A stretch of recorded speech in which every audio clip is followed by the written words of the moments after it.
is the 75th year of the Hunger Games. The tributes are to be reaped from the existing pool of victors.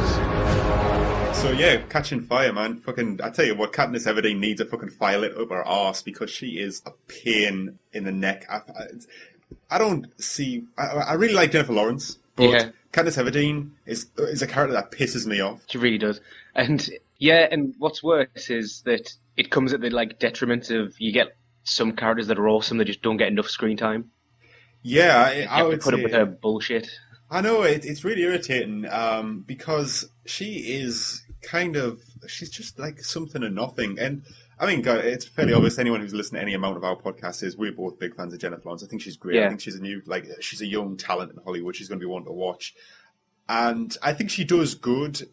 I think she does a good job with what she's given here. But the character itself is just bland. She's thoroughly unlikable. Yeah, she is. She's a cock tease with no morals and no kind of sense of honor, or I don't know. She's just a bitch, man. I'm not a fan of Katniss. No, but then I think that goes somewhere with saying that Jennifer Lawrence is a really good actress because Jennifer Lawrence is not like that.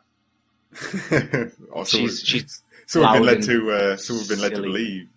Yeah, but then But I enjoyed Catching Fire. Yeah, so it's the second part of the Hunger Games trilogy, although I do believe they are splitting the last book into 2 movies. Fuck's sake.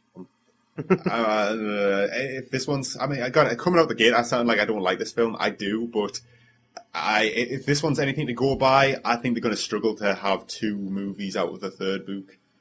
I thought that the pacing of this one was as close as you're going to get to it being, spot on.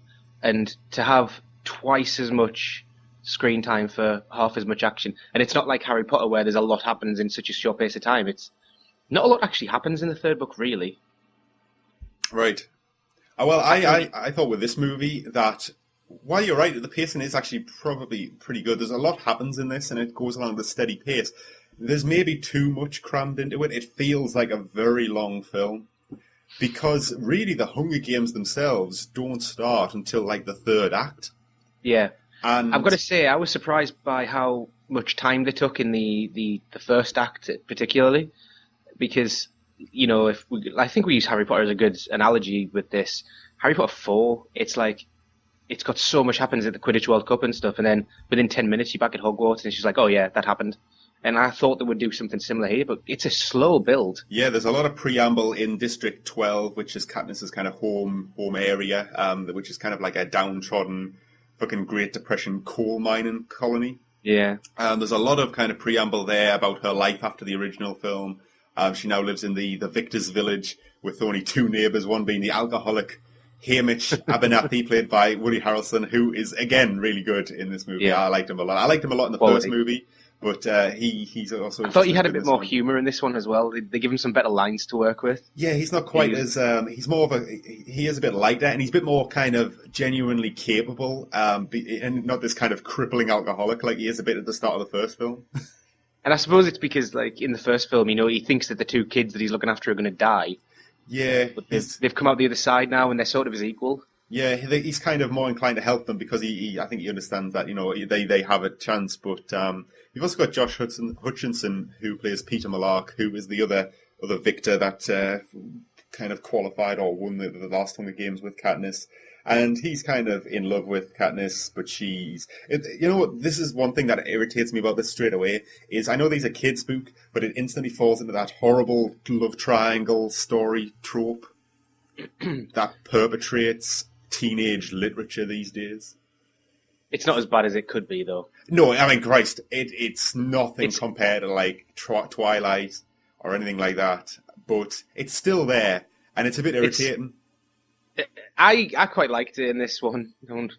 The first one, it was irritating because I didn't really know what was going on, and it was just it felt a bit forced. But then I suppose that was the point because she was forcing it to not die. But in this one, oh god, the stuff with Gale, that is annoying. Well, that's what I quite like the Peter not getting his affections returned to him side of it, but yeah, I suppose when the love story becomes a triangle, that's what I don't like. Yeah. Yeah, I mean, honestly, as far as the Gale is okay. He's at least he has a kind of definitive character. He's he's somebody who is quite brave and he wants to stand up for his home territory against the capital. And he has a great sense of who he is, and he is obviously has affections for Katniss, but she kind of flip flops. She does, but she doesn't. Oh, but maybe she does love Peter. And you know what? I like Josh Hutcherson as Peter as well. Peter is kind of like the underdog. He's not a great fighter. He's nowhere. I mean, Josh Hutcherson is nowhere near as big and burly as Liam Hemsworth. At least he doesn't look it. I mean, Liam Hemsworth is technically brother to the god of thunder. It's Loki. So it's technically Loki, but a slightly more, a less sly, more beefy version. Yeah. But yeah, Chris Hemsworth, brother. But I really like Josh Hutcherson in the part of Peter. I think he does a good job. I really like Peter as a character, actually. He's kind of like, he's a bit of the underdog, but he has a great kind of, his love for Katniss, it gives him a great strength of character. And I always get the impression he's quite an honourable character. And I like him because you know where he's coming from, and he's very kind of straight-laced. And he just wants to do what's right by Katniss, really, regardless of his own safety. Whereas Katniss does that a little bit, but then she flip-flops, and then she does this, and oh, I don't know, woe's me, it's so dramatic. And she drags stuff down, because even the likes of Effie, who is played by the rather lovely Elizabeth Banks. Not that you'd really recognise her in a crazy costume. She's really good. She's really nice. She's a good character, because while she is this kind of airhead from the capital who's a bit too overly involved in the pomp of the games, she shows a bit more of a human side in this, and she is a character in herself, and I like her as well. And I tell you what, Elizabeth Banks fucking gets into that part, because I've got her on Twitter or Facebook or something, and she always gets posted in my feed, and Jesus Christ, like 6 months building up to this movie was nothing but Effie this and Effie that, and it's continued afterwards. So she fucking loves that part. Yeah. But really, of all the kind of central characters, Katniss is the weakest, because she does flip-flop. She doesn't really know what she wants to do. She doesn't have a great sense of character anyway, because at least in the first one, she wanted just to protect her sister, and she kind of just did what she needed to try and survive. She was sort of completely out of her depth, whereas here, she's like this kind of messiah figure who's actually, when you just boil it down to, a confused little girl. Yeah, she's just like unlucky to be the person that is the focus of this revolution. In a perfect world, it wouldn't have been her. It would be someone who wanted to do something about it rather than her, because she's very. When you say she flip-flops on almost every issue that she comes across. Yeah, so not only the love triangle, but her political views, her strategies for coping with this kind of this political situation she's been thrust into. She has no clear way of dealing with it. I suppose where you say, a young girl wouldn't. All right, fair enough, but it doesn't necessarily make her a good character or a likable character, at least not in this instance, because it doesn't feel well developed. I think if you can argue that it's realistic, maybe, but it's not as entertaining as it could be, maybe. I'd rather have someone with a great sort of... even like, look at... Not to spoil the third book, but she never really goes anywhere as a character. Right. Like, I don't think she ever really, like, she becomes part of things, and she does a bit, and she's the figurehead of the movement, and it kind of goes along as predictably as you might think, but she never really changes her character.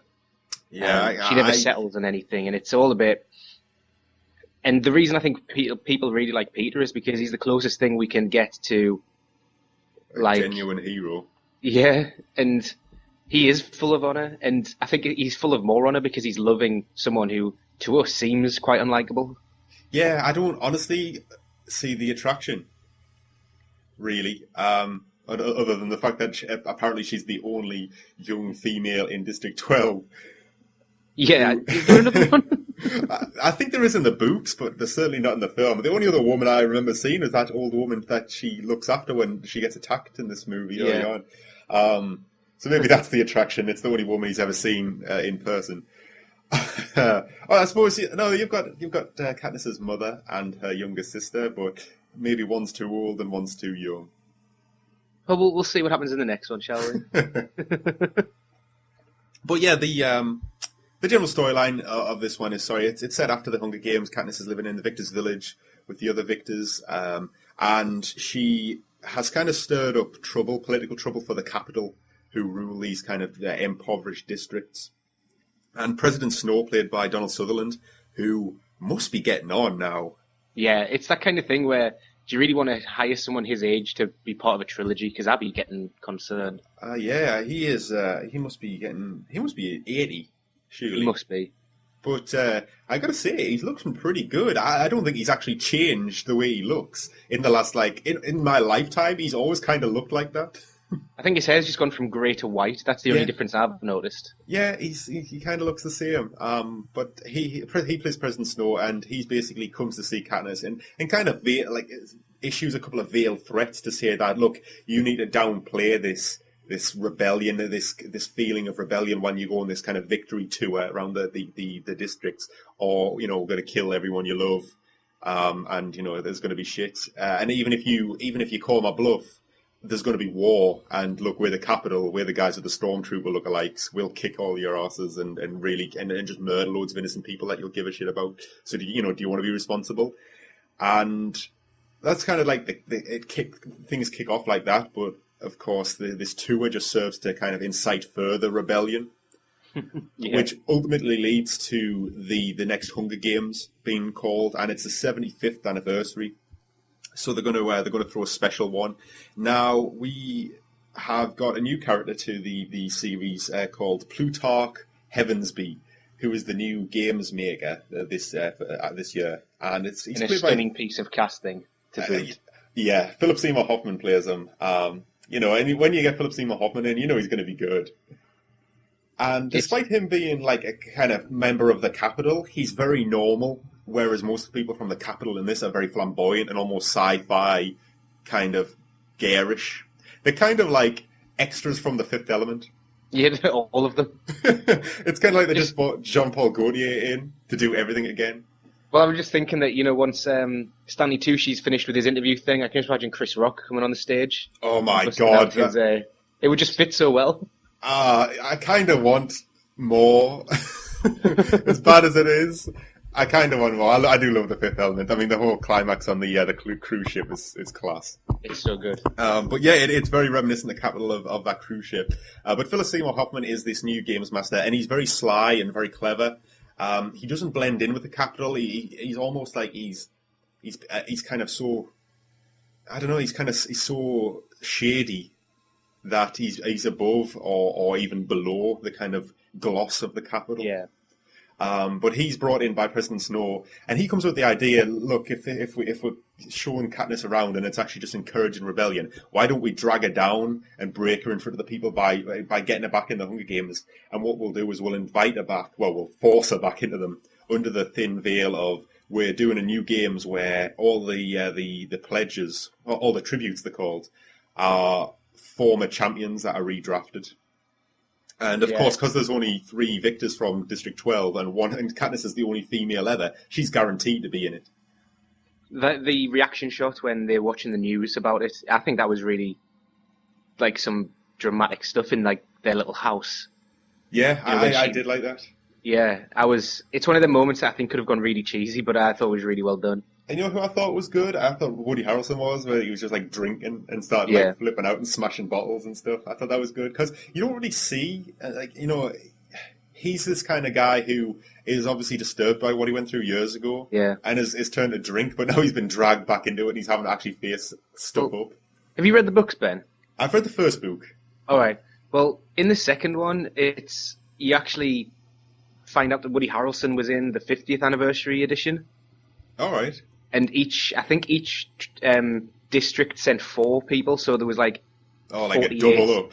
Yeah, and he ended up like it was him and his 3 companions were the last people left or something, and he killed every single one of them, like just to Wow. survive. And it really helps you explore his character. And I was a bit sad that you didn't see that videotape in this. Yeah, you don't actually. Maybe they'll save it for the third film. Maybe that's how they're going to pad it out. Yeah, The third and maybe. fourth one. Maybe that's how they're going to do it. I don't know. But basically, it's kind of this elaborate thing where they get all the former champions back in to go on this really bloodthirsty like battle royale of champions. And the idea is that they're going to get Katniss in to kind of come in and start betraying and murdering people and break her as this kind of girl of the symbol of hope, the girl on fire. And that's kind of how things go. But I feel like I've maybe give away a lot of the plot there because, as I say, the Hunger Games themselves are actually the third and final act. And the first act's all set in District 12, and the second act is like the build-up to the games.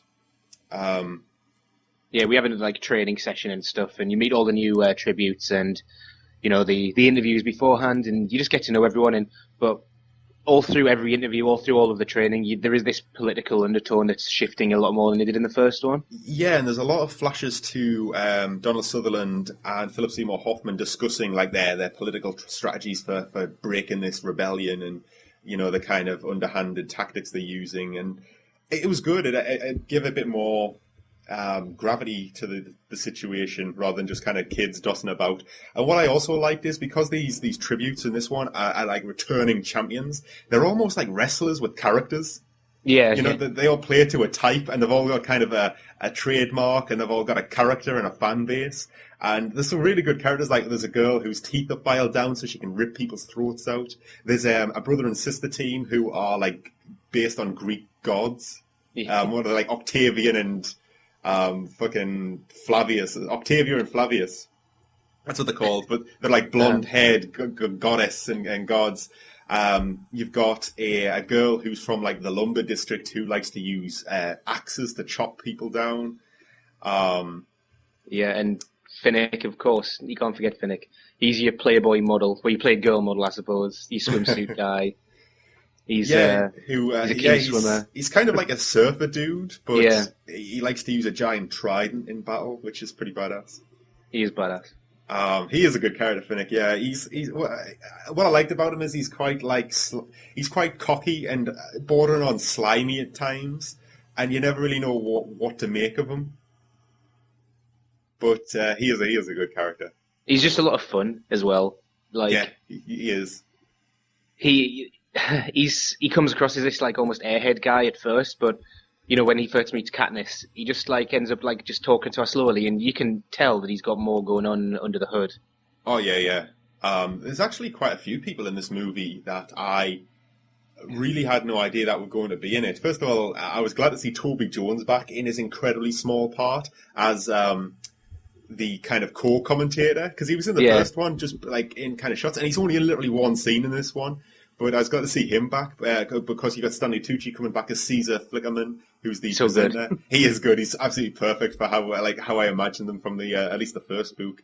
But you've also got Jeffrey Wright, aka Felix Leiter. Yeah, he's banter. He's amazing. He is good, and even more surprising, you've got Amanda Plummer, who will be widely known from the opening scene of Pulp Fiction. Who's she playing this?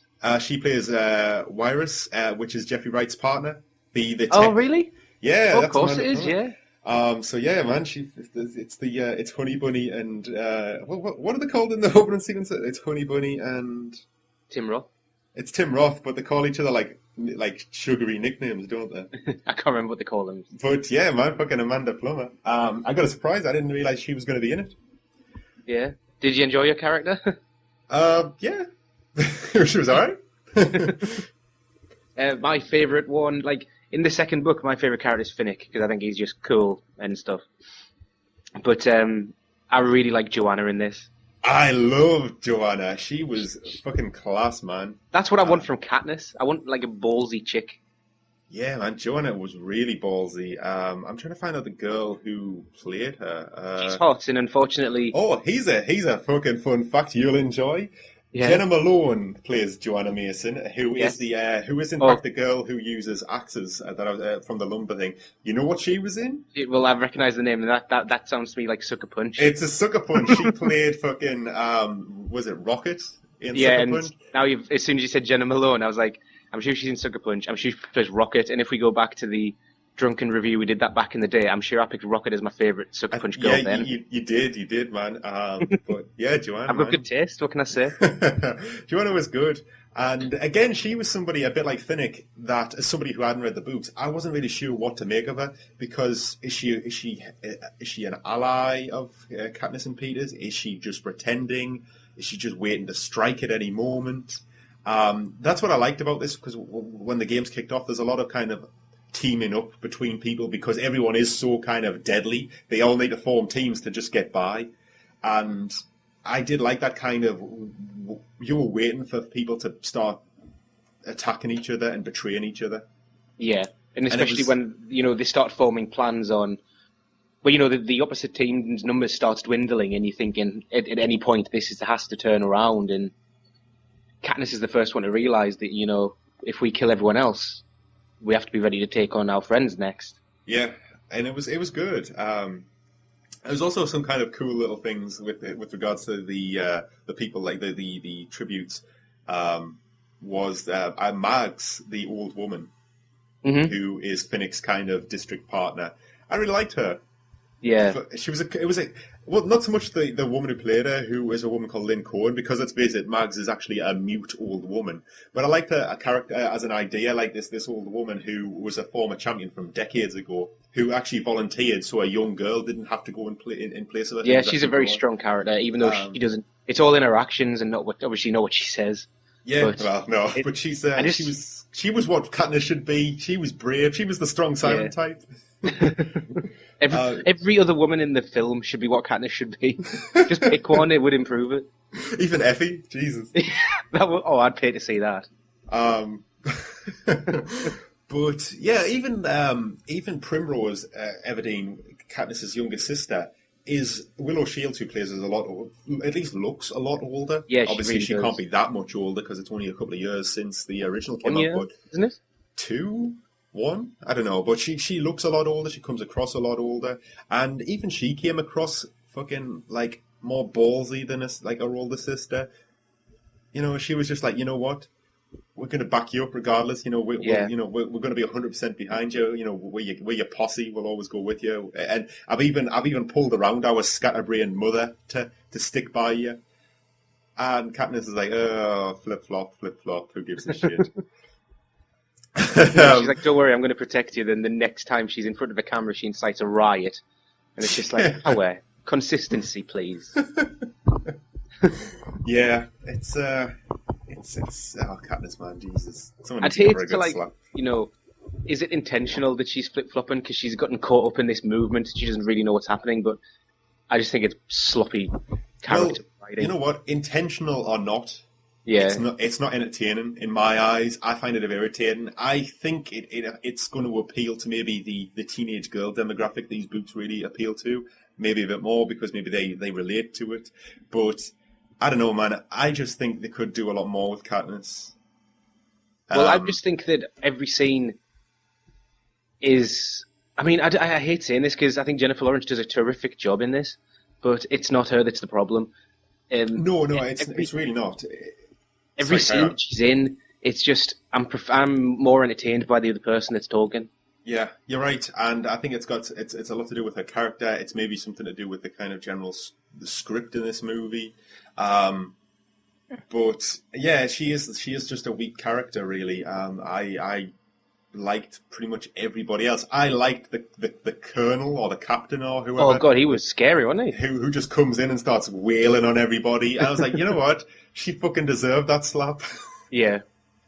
I really liked that guy. He was just like, he's giving someone some lashes on a post, and then Katniss is like, hey, stop, and he slaps her, and then he's like, hey, don't you know her? And he's like, I don't care. Yeah, the guy, I'm just looking at the guy's name here, it's Commander Thread, played by Patrick St. Esperett. But yeah, thing is though, the trouble with this is, it's trying to deal with, like a political rebellion in this kind of very, dystopian, like sci-fi setting. Yeah. But it deals with everything in a very kind of teenage or young adult level. Everything's very black and white. And... Well, you've got your faceless stormtroopers and...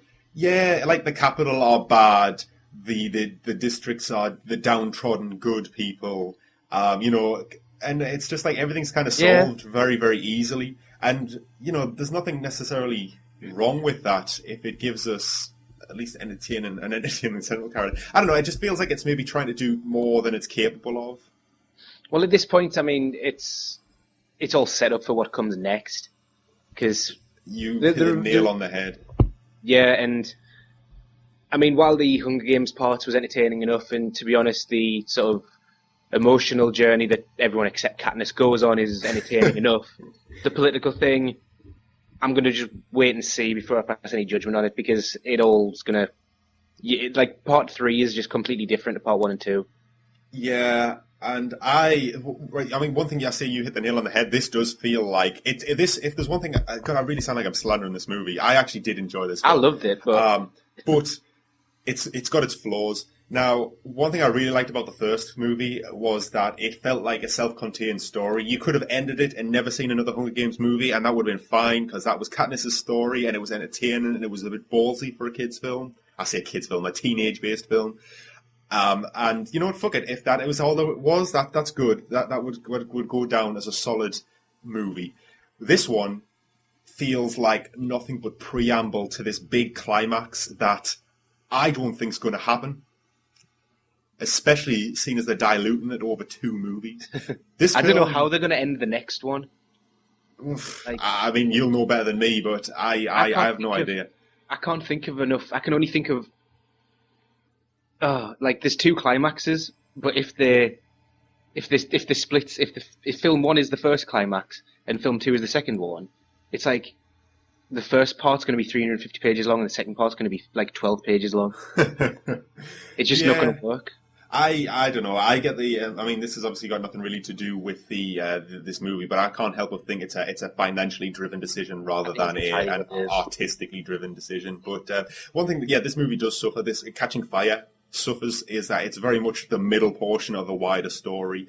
The ending is kind of a bit too expositional. It breaks the cinematic rule of telling you and not showing you what's happened. Yeah, it's awful. I mean, the final shot I thought was a superb way to end the film, but the 5 minutes before that, I hate it when they just, this happened, this happened, this happened, this happened. And if you're not going to show us, just give us like a cold ending, just like leave us hanging. Yeah, I don't know. It pissed us off a little bit. It felt like there was a lot of kind of setup with very little payoff in this movie. But having said that, I think this is still a really strong film. I think it's probably on par with the first film for different reasons. Yeah, I think this one is more confident in what the Hunger Games is as a cinematic experience. How it's more confident in translating the page to screen. It's very, very faithful. It's probably the most faithful book adaptation I've ever seen as a film. Really? It really is. I thought the first one was quite faithful as well. The first one showed a lot more of the revolution starting than the book lets on to, because I don't think it's even mentioned until like the last chapter in the book. No, I'm pretty sure. I read the book before I saw the film, and I'm pretty sure that... But like when Rue dies and you see everyone rebelling in her home district, that doesn't happen in the book at all. No, it doesn't. But it's all done from first person perspective in the first book. But it is very much explained that there was a rebellion and the capital kind of rules the districts with an iron fist, and and I think it's more hinted towards than anything else. Because honestly, if I'm being truthful, I don't think that when the original book was written, that the author, her name escapes me. I think it's a woman, Susan Collins. I don't think she intended this to be this kind of big political trilogy. No, I think she wanted to to me, it always feels more like it should be going down like the Star Wars original trilogy route. It's like, we're fighting against an evil empire, but it's all subplot to the Hunger Games. Yeah. And I think that people latched onto it so much that the plot ran away with it, and she's like, shit, I've got a revolution to plan now. Well, and the problem with the third book is there's no Hunger Games in the third Hunger Games. Who can you call it the Hunger Games? There's going to be 2 movies of the Hunger Games with no Hunger Games. But yeah, this. When you say it's more confident as well, it's got a more confident budget because those special effects were pretty good. Yeah, I was going to say the special effects were so much better in this one. The first film suffered from cheap special effects. I thought they were used as effectively as they could be, and I wouldn't hold them against the original movie. But this one is so much. It feels so much bigger in scale. The special effects feel more like they've been pulled from the descriptions in the book, rather than really scaled down versions. Like in the first film, the dress that's on fire, where they've got these kind of piddly little fire wings. That isn't how it is in the book. Their costumes are completely ablaze, and you finally get to see that in this movie. This dress of flame. Yeah. which was quite cool. Where Caesar's interviewing them in the first one, it's just like it felt like a real there's like 100 people in the audience and they're like on the street somewhere. Whereas this doing like a giant amphitheater. Yeah, it did feel better, and even the Capitol, in the original when they're getting the chariots down the Capitol Main Street, it felt very much like a kind of underdeveloped kind of backdrop on blue screen, whereas this feels more like a developed sci-fi city. It almost looked like an Episode 1 city from Star Wars. It looked a bit like Coruscant with the lights stripped out of it. Whereas, in the first film, it looked like Coruscant when you play it on the PlayStation 1. It's just like the bare minimum of assets. Yeah, no, you're right. It did, and there's a lot of the CGI dogs in the original were pretty poor. Not only were they not the kind of genetically modified werewolves of the book, they looked pretty shitty anyway. Yeah, but here the CGI is just better altogether. There's all sorts of crazy sci-fi. How cool did that arena look as well? Yeah, the arena was really good. It was very imaginative. It looked even more exciting than I imagined it, because it's a really sort of dynamic and creative use of the space, I think. Yeah, it was, and it was clever how they explained its function and how it was all laid out as the film went on. It was good. So, I mean, this film was when this film kind of picked up and got into the swing of things, it was exciting. The Hunger Games were one thing they have got rid of in this film, for better and worse, in both equal measures, is the shaky cam. Now, there's none of that at all, is there? No, it's all done with static, kind of traditional shooting. Now, the first one used a lot of Saving Private Ryan style shaky cam. I think it was using it to hide maybe the low budget, and also to maybe hide some of the violence on the children. That's the weird thing, though. It probably showed less violence, but it felt more violent just because of the nature it was shot in. Yeah, and I got to say, I liked the shaky cam when the Hunger Games was on, but it annoyed me a little bit when the drama was happening in the preamble in the first film. Can you imagine if they'd done that in this film, how much preamble there was? Oh my god, I would have been motion sickness. People standing talking and the camera darting all over the place. And it annoyed me a little bit when I first started watching the original, but once the action kicks in, I thought it worked really well. Whereas here, it's all kind of traditional cinematography, and it works better. It felt more professional somehow as well, not just because of the better budget and the more confident sort of it's found its feet nature, but in just the way it's shot. It looked more like a AAA blockbuster film. Yeah, you're right. It did. It felt bigger. It felt more... It felt richer. It blatantly had more money behind it, and it just felt it does feel like more of a Hollywood movie than maybe something a studio greenlit on the cheap because he thought, well, we'll see how this goes and then we'll do the other ones. Yeah, this feel like the first one was a major success. We can put some money behind this and let's go for it. I think that's exactly what happened. Yeah, I think it's got to. It's a shame Gary Ross was either left or was kicked, because I really liked what he did with the first one. I think it was a bit of both, because he was apparently, all through shooting the first one, he was arguing with the studio every day about how it should look and how it should feel. Right. And a lot of people credit him for how good the first one actually turned out, and I was worried when he didn't come back, but he just said he couldn't go through that again. Yeah, maybe so. I was worried that when he left...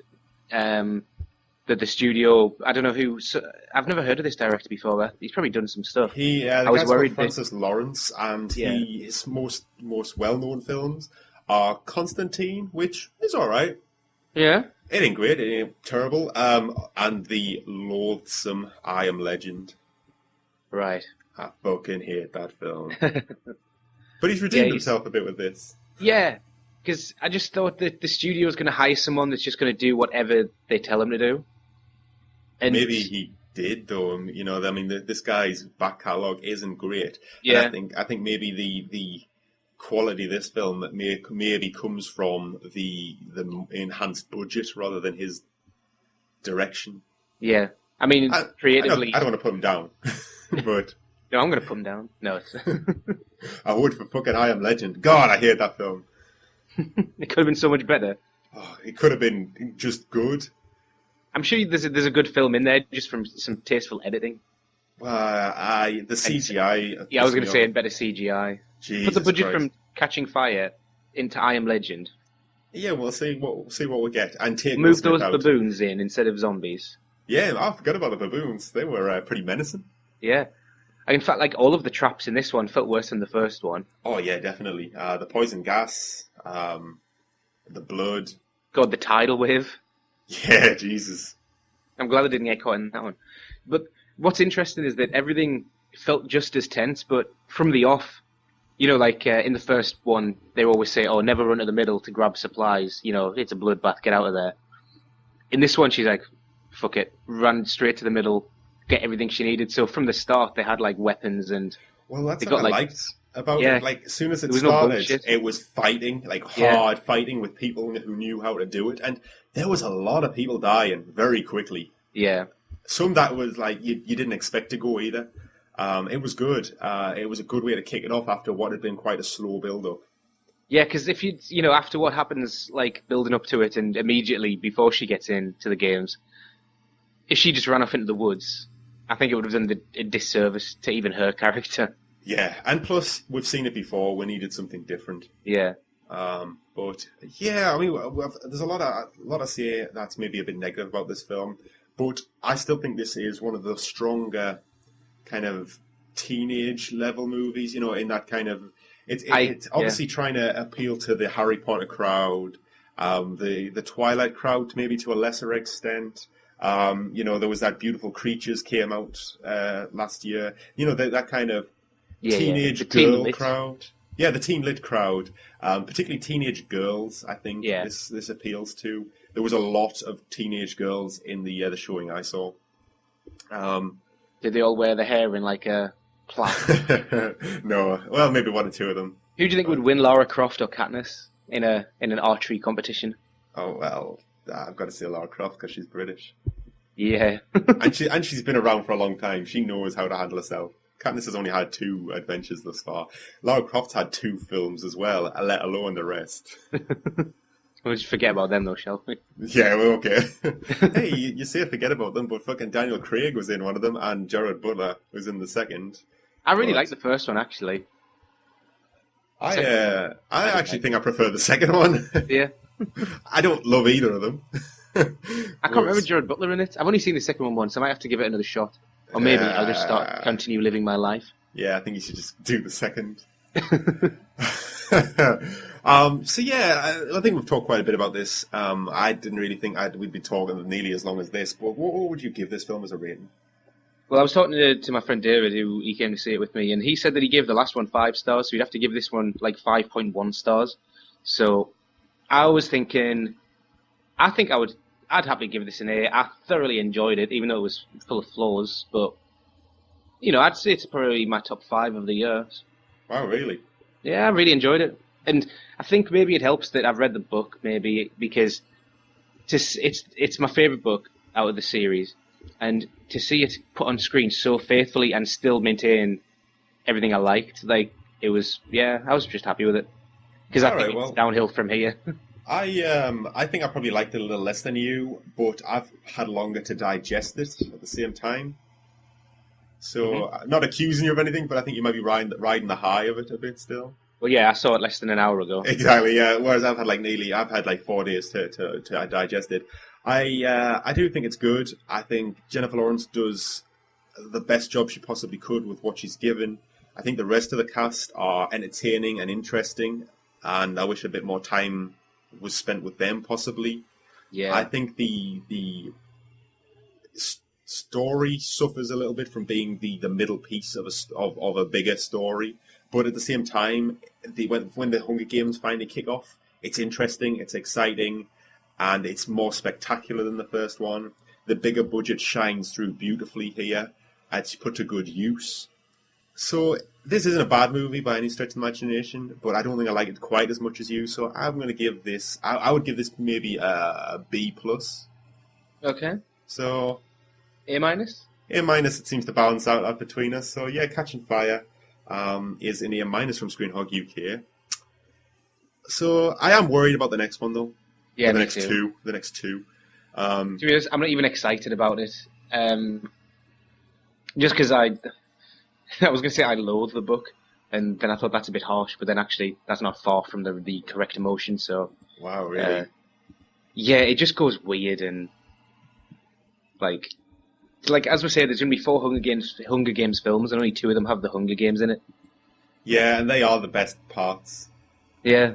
I don't care. Don't what get me anyone wrong, says. you've got a full-on civil war starts happening, so there is fighting still, but All right, okay. it's Well, just a bit different. We'll Yeah. see. I just hope Katniss gets a fucking kick up the arse and tells her. Someone needs to tell that bitch to smile once in a while. I think they should just like go off book, kill Katniss off, and make Joanna the lead, and then put Finnegan as the love interest. That would be more interesting. That would be a lot more interesting. There's a lot of characters you could bring in to make this very interesting, but never mind. I digress. So yeah, A- from Catching Fire. But the future of this franchise is looking shaky. I hope it doesn't burn up. Stay alive.